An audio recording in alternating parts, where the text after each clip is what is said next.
The Denver Nuggets are getting healthy, and the league is not ready for it. 3 wins in a row, and now they are up to 13-6, only a game and a half out of first place behind the Minnesota Timberwolves, who have shocked the entire NBA this season. If you want to see a Timberwolves video, let me know down in the comments below. But Jamal Murray is back. The Denver Nuggets are back, and they're a little bit deeper than when he went out because of the emergence of Reggie Jackson. But in his first game out, 16 points, 6 rebounds, 6 assists, 22 minutes. He was a little rusty, 4-14 shooting from the field, but like I said, he played 22 minutes, so a decent first game back. Actually, it's probably pretty good.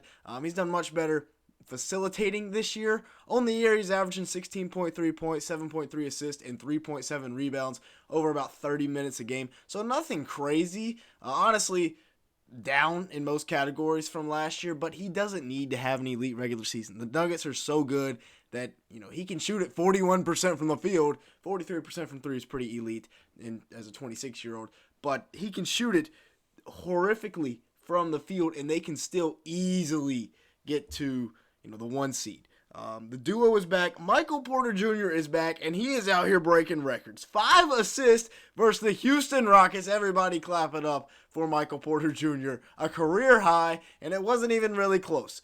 He's starting to heat up, though. He's averaging close to 18 points a game now after starting out around 13, 14 a game. 8 rebounds, putting in the hustle, and almost 2 assists a game.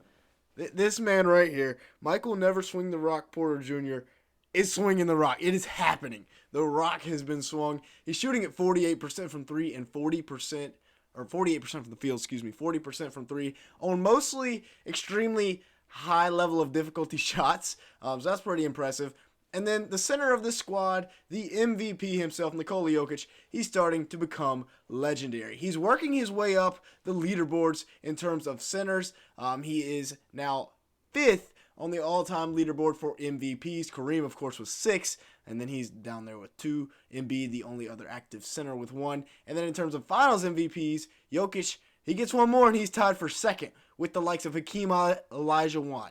Okay, that's some pretty good company right there. Now, should he win the MVP again this year? I feel like it. I mean, he's putting up pretty dang good numbers. 29 points a game, 13.2 rebounds, and 9.2 assists, 1.2 steals, and he doesn't have to go to the free throw line every 2 minutes in order to score 29 points. Unlike some other people, Joel Embiid. Giannis shoots a lot of free throws too, but the Joker doesn't have to go to the free throw line. Here's a list of everyone who has ever averaged a triple-double for a season. Yeah, Oscar Robertson and Russell Westbrook. So Jokic, he gets those assists up a little bit. He is right there on the cusp of history. 57% shooting from the field, 32% from 3, 34 minutes a game. And oh, by the way, he will be the first center to ever come close to averaging a triple-double on the year. So make sure to hit the like button, leave me a comment down below, and hit that subscribe button as it'll really help us out in the YouTube algorithm. As you can see here, a large majority of the people that watch these videos are not subscribed to the channel. So make sure that's not you, okay? Make sure you hit that subscribe button. And with that being said, let's go ahead and continue on with today's video after you go hit the like button with a guy that has been absolutely massive for them this year, Reggie Jackson.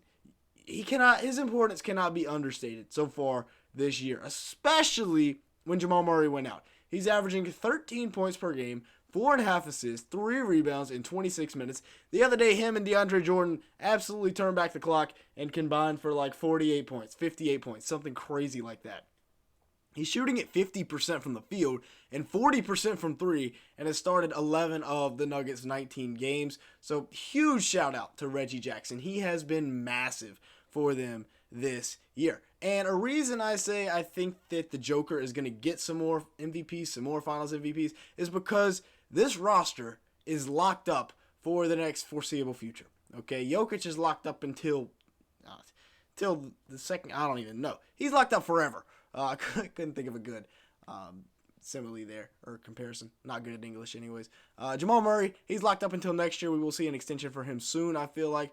MPJ's already got his extension. Aaron Gordon will probably get an extension before long. Same thing with KCP. But it feels like just about everybody on this roster is not going anywhere, especially once those rookies start to play better. Now, a couple of elite options here. We talk about this every Nuggets video, but KCP is elite at what he does. He's the perfect shooting guard around the Joker because he can shoot the three ball and he can really defend. And then Aaron Gordon, same thing. A perfect power forward pairing because he's a good lob threat. You can throw it up, he can come down with it, something that Jokic does really well, big to big passing. And he can also play really good defense on whoever you put him on, can really score as well. We've seen him as a mismatch nightmare for the Miami Heat in the NBA Finals. So both those guys are huge. But now we're looking for somebody to step up if you're the Denver Nuggets. One of the two rookies, Strother, has been playing more and more minutes, and as has Jalen Pickett with the Jamal Murray injury. And Peyton Watson has been fairly disappointing. Okay, we were hyped up. We were hearing that Peyton Watson was the second coming of Bruce Brown. So far, he has not been that. DeAndre Jordan stepped up. He put up 23 points the other night. Christian Brown has stepped up as well. We'll talk about him real quick because he has been really big. I mean, he was the seventh guy in that rotation last year, and so far this year he's averaging 9 points, 4.3 rebounds, 2 assists, shooting at 47% from the field and 41% from three. Extremely efficient stats right there in 21 minutes per game. So shout out to Christian Brown. He's playing really good basketball right now. But like I said, they need one of these three guys to step up and answer the call to be a little bit more productive off the bench. I honestly thought Hunter Tyson was going to be the most productive rookie this year, but he really has received no PT. He's spent a lot of time in the G League, and it's been Julian Strother to get a lot of minutes. But so far, Hunter Tyson has done nothing, and like I said, we thought we were going to see the second coming of Bruce Brown with Peyton Watson. Been somewhat disappointed so far. Now, the outlook for this Nuggets team. As you can see, this video is being recorded at 2:45 on December 1st, so don't go comment down below after the Suns game saying, oh, the Nuggets won or the Nuggets lost. I expect the Nuggets to win, but it is at Phoenix, so big time game. However, this video will be posted about 2 hours before that before that game is even played. So they got the Suns, who are a tough group. They just lost, but before that they had a 7-game win streak going. Then they got to go to Sacramento, which will be a tough one, but then they go to the Clippers. Not that tough of a game. I mean, all games are tough on the road. And then you get Houston, Atlanta, Chicago, Brooklyn. So a relatively easy stretch of the schedule coming up for the Nuggets, especially when you're the best team in the league, and you should be probably favored in every single game. But y'all let me know your thoughts down in the comments below. Are y'all as high on the Nuggets as I am? Because, I mean, if one of those rookies steps up and can contribute on a nightly basis, that's huge for them, obviously, because they have the best starting lineup in the NBA. Okay, we thought it was the Celtics. I'd give it to the Nuggets for sure now that Jamal Murray is back because, hey, they're coming off an NBA championship. And they have, a relatively good bench. Christian Brown's good. Reggie Jackson is proving to be a really good backup point guard option. And then after that, you get down to the 8th, 9th, 10th man in that rotation, and it gets a little bit sketchy.